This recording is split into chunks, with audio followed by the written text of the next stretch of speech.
चलिए बच्चों, अब हमें क्या करना है, डेरिवेशन करना है। और डेरिवेशन किसका होगा, आपसे ये सवाल पूछा जाता है लॉन्ग क्वेश्चन में, इसको ज़रूर से पढ़ के जाना। क्या है, अवतल दर्पण के लिए फोकस दूरी तथा दर्पण से वस्तु का प्रतिबिंब, इनके बीच में दूरियों में संबंध आपको बताना है। तो सबसे पहले क्या करेंगे, आप ऐसे एक अवतल दर्पण बना लेंगे। ये है क्या, एक अवतल दर्पण, जिसमें क्या होता है, परावर्तन किससे होता है, उभरे हुए तल से होता है। किससे, दबे हुए तल से होता है। अब देखो M1 M2 क्या है, एक दर्पण है। अब ऐसे लिखना है आपको, देखो कुछ है नहीं इसमें, बस आप ध्यान से अगर देखते चलेंगे और लैंग्वेज जो मैं बोल रही हूँ उसको समझते हुए चलेंगे, कुछ भी कठिन नहीं है इसमें। बस लगता है बहुत बड़ा सा है तो हमें समझ नहीं आएगा, ऐसी बात नहीं है। देखो सबसे पहले क्या लिखना है, एक दर्पण हमने खींच लिया, ठीक। अब ये दर्पण का तो कुछ नाम होगा कि नहीं होगा, जैसे हमारा नाम है, आपका नाम है, मम्मी का नाम, पापा का नाम, वैसे इसका भी तो नाम रखेंगे। तो नाम हमने M1 M2 रख लिया। M का मतलब क्या है, मिरर, मिरर 1 मिरर 2। तो क्या लिखेंगे, माना दर्पण। ऐसे आपको डेरिवेशन में आंसर में लिखना है, ठीक है। पहले आप ऊपर हेडिंग डालेंगे, फिर लिखेंगे माना दर्पण M1 M2 है, वक्रता केंद्र C है, वक्रता केंद्र C है। और देखो जब आप डेरिवेशन करेंगे तो सारी चीज़ें कौन कौन सी चीज़ है वो आपको पहले ही आंसर में यहाँ लिखना है, ताकि एग्जामिनर बस यही देखे, आपको यही देख के ही नंबर देता है, ठीक है। तो क्या लिखना है, माना दर्पण M1 M2 है, वक्रता केंद्र C है, दर्पण का ध्रुव, दर्पण का ध्रुव सबको हमने मान लिया, ठीक है। दर्पण का ध्रुव P है, माना वस्तु OO डैश है, ठीक है। ये वस्तु रखी हुई है, ठीक है, ये इसका नाम क्या है, OO डैश है। उसके बाद जो है F क्या है, फोकस है, F फोकस बिंदु है, ठीक है। F क्या है, एक फोकस बिंदु है। C क्या है, वक्रता केंद्र है। P है ध्रुव, और M1 M2 क्या है, एक दर्पण है, हमने मान लिया, ठीक। अब इतना लिखने के बाद अब आगे क्या लिखना है, इसके आगे अब यहाँ पे मैं इसको इरेज कर दे रही हूँ, ठीक है। माना वस्तु OO डैश से चलकर कोई किरण जो मुख्य अक्ष के समांतर, ये क्या है, मुख्य अक्ष है, इसके समानांतर देखो ऊपर जा रही है। मुख्य अक्ष के समांतर कोई किरण कोई वस्तु से चलकर, किरण जो मुख्य अक्ष के समांतर है से होकर दर्पण के बिंदु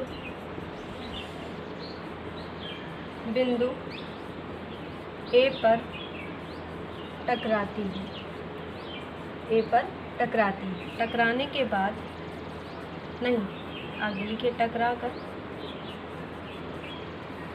या फिर परावर्तन के बाद,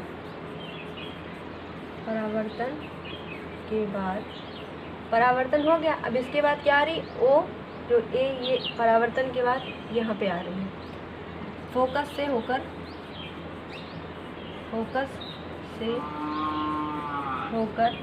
जाती है, ठीक है। अब इसके आगे क्या लिखेंगे, इसी से कोई एक किरण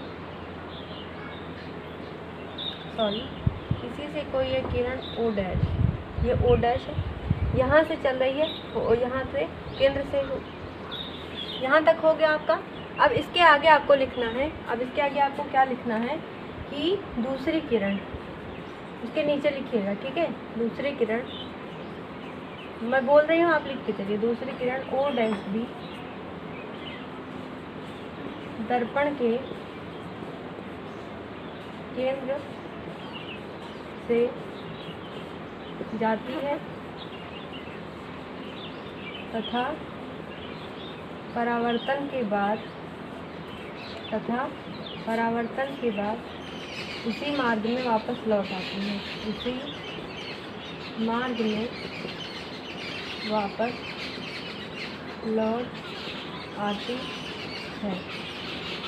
ठीक है। अब इसी मार्ग में वापस लौट आई। अब देखो उसके आगे लिखिए, तथा दोनों किरणें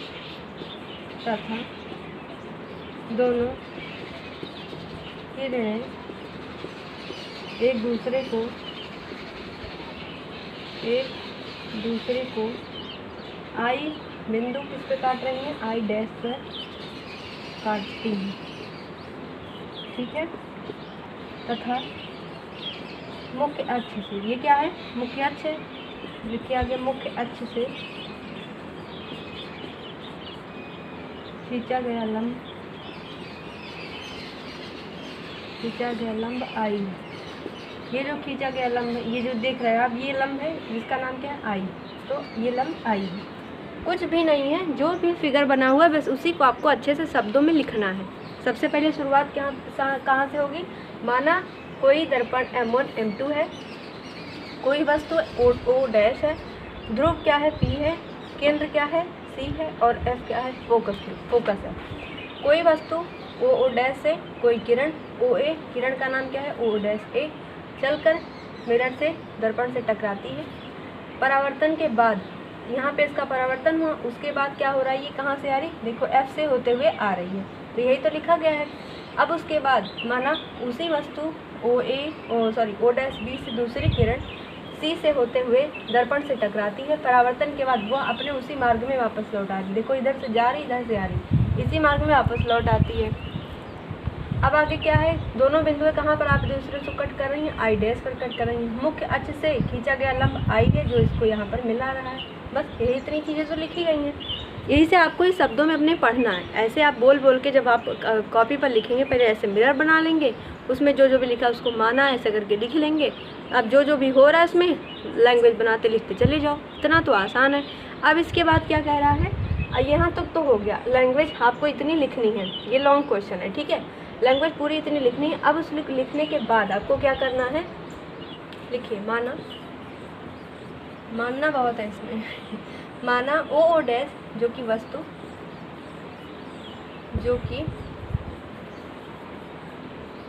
है जिसकी दर्पण से दूरी, अब देखो ये क्या है, O है, ये क्या है, P, ठीक है, दर्पण से दूरी यही तो होगी, यहाँ पर ये रखी गई है, ये ध्रुव है, तो पूरा ये जो दूरी दिख रहा है यही तो होगी वस्तु की, ये दर्पण से दूरी, तो PO बराबर -U। अभी माइनस क्यों लिखा गया है, अभी मैं आपको बताऊंगी। अब अगला लिखिए, ये तो एक हो गया, दूसरा पॉइंट यहाँ पर लिखिए, ठीक है, वस्तु की दूरी हो गई -U, प्रतिबिंब की दूरी इसके नीचे लिखिए, ब्लैक से नहीं लिखना है आपको, ब्लू पेन से। प्रतिबिंब की दूरी, प्रतिबिंब कहाँ बन रहा है, यहाँ पे, ठीक है, ये जो उल्टा आपको दिखाई दे रहा है ये क्या है, किसका, इस वस्तु का ये प्रतिबिंब है। तो प्रतिबिंब की दूरी क्या है, यहाँ पे बन रहा है दर्पण की दूरी, यहाँ पे ध्रुव क्या है, P, तो दूरी क्या हो जाएगी, PI बराबर -V, ठीक है। अब लिखिए फोकस दूरी, अब ये F है, यहाँ P है, यही तो बीच की दूरी फोकस दूरी होगी, तो फोकस दूरी को हम F से लिखते हैं, तो यहाँ पे लिखेंगे -F। अगला देखिए, अब वक्रता त्रिज्या, फोकस दूरी यहाँ पे क्या था, PF था, वक्रता त्रिज्या यहाँ पे है PC बराबर -R, ठीक है। यहाँ इतना आपको लिखना है, उतनी लैंग्वेज लिखने के बाद यहाँ पे लिखिए, माना O वस्तु जो है दर्पण से दूरी कितनी है, वस्तु की दर्पण से दूरी कितनी है, PO बराबर क्या है, -U, PO बराबर -U, प्रतिबिंब की दूरी PI बराबर -V, फोकस दूरी F तो PF है तो -F, ठीक है, और वक्रता त्रिज्या PC है तो -R। इतना लिखने के बाद अब आपको क्या लिखना है, आपको संबंध इसमें बताना होगा, ठीक है। देखो कौन कौन से त्रिभुज में आपको संबंध बताना है। त्रिभुज देखिए, ध्यान से देखिएगा, ये क्या एक त्रिभुज बन रहा है, कौन कौन सा है, O डैश C, त्रिभुज ये बन रहा है कि नहीं। अब यहाँ पे देखो, ये वाला O I और I डैश, ये एक त्रिभुज O डैश C ये वाला, और एक त्रिभुज ये छोटा वाला, ये दोनों आपस में क्या है, समकोणिक है, ठीक है। समकोणिक है मतलब क्या होता है, कोण समान है। तो अब इसके आगे लिखना है, C था यहाँ पे ना, C था, ये O नहीं है यहाँ पे, ये ना C ये वाला, तो त्रिभुज O डैश C और त्रिभुज CI डैश दोनों क्या हैं, समकोणिक,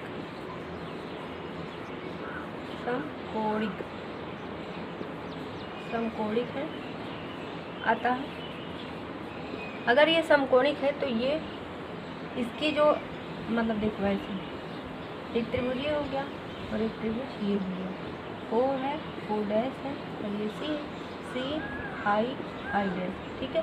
O डैश बटे I डैश बराबर OC, ये वाली लाइन OC और ये CI क्या होंगी आपस में बराबर होंगी समकोणिक से, ठीक है।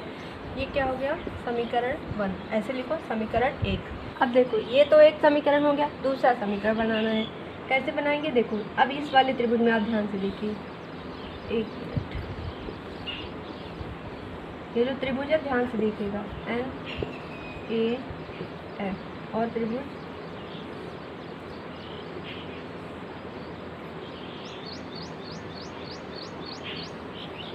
ये वाला त्रिभुज और ये वाला त्रिभुज, ये भी तो एक समकोणिक होगा, है ना। इसका नाम क्या है FI डैश, ठीक है। तो अब क्या करेंगे, इन दोनों को आपस में समकोणिक बनाएंगे। तो सबसे पहले क्या करेंगे, AM बटे I डैश बराबर FN या NF बटे IF, ये समीकरण 2। जब समकोणिक बनाएंगे तो इसका जो लंब है, इसका लंब बटे इसका लंब बराबर होगा इसके आधार बटे दूसरे वाले त्रिभुज के आधार के, ठीक है। दोनों समीकरण को अब देखिए मिलाते हैं। अब समीकरण को हम यहाँ पे देखो O डैश है, जो यहाँ पे देखिएगा O डैश को हम क्या बराबर AN कर सकते हैं, तो कहेंगे आप हाँ मैम आप कर सकते हैं। तो हम AN की जगह पे या NA लिख देते हैं, किसकी जगह पे, O डैश की जगह पे I डैश बराबर OC बटे IC, ठीक है। तो ये हो गया समीकरण 1 मान लो चाहे 2 मान लो। अब ध्यान से देखिए समीकरण 1 और समीकरण 2, इसमें क्या कोई चीज़ बराबर है, AN है, I डैश बराबर NF बटे IF दूसरा समीकरण है, और पहले में क्या है AN या फिर NA ही लिख लो, इसको कोई दिक्कत नहीं है। AN बटे I डैश बराबर OC बटे IC, दोनों में क्या है, ये वाला पक्ष बराबर है। कौन सा पक्ष, बायां पक्ष बराबर है। तो हम लिखेंगे समीकरण 1 व 2 से, समीकरण 1 व 2 से, ठीक है, समीकरण 1 व 2 से। अब इसके आगे मैं लिख रही हूँ ऊपर से, अब आपको फ्री कॉपी में उसके आगे नीचे लिखना है, ठीक है। समीकरण 1 व 2 से OC बटे IC बराबर किसके होगा, NF बटे IF के, ठीक है, NF बटे IF के बराबर होगा। ये हमने लिख लिया। अब देखो इसके आगे लिखेंगे, अगर मान लीजिए ये जो पॉइंट A है ये तो आभासी है ना, मैंने इसको डॉट डॉट बनाई, ये तो आभासी है। अगर हम मान लें इसको, ये जो A बिंदु है यहाँ कहीं पर है, इसको और नज़दीक हम लेके आते हैं तो बिल्कुल समांतर हो जाएगा। तो F की जब तो जो N पॉइंट ये हट जाएगा, तो इसकी जगह हम क्या लिख देंगे, PF लिख देंगे। तो N की जगह P हम रख देंगे यहाँ पे, तो OC बटे IC बराबर PF बटे IF, ठीक है, इतना हो गया। अब इसके नीचे लिखिए, ये हो गया नोट आपका, ये मैं मिटा रही हूँ, ठीक है, क्योंकि जगह यार कम हो जाती है तो दिक्कत होती है। आगे देखो यहाँ पे हमने लिख दिया। अब ये OC यहाँ पे देखिए, ये क्या है, OC है। अगर हमें OC चाहिए तो हमें क्या करना पड़ेगा, अगर हम PO से PC घटा दें, अगर हमें क्या चाहिए OC, तो अगर हम PO से PC घटा दें तो हमें OC मिल जाएगा। इतना हमें लंबाई चाहिए, इतने में से हम इतना अगर घटा दें, पूरे में से इतना घटा दें तो हमें इतना मिल जाएगा। तो हम OC की जगह क्या लिख सकते हैं, PO माइनस PC बटे IC।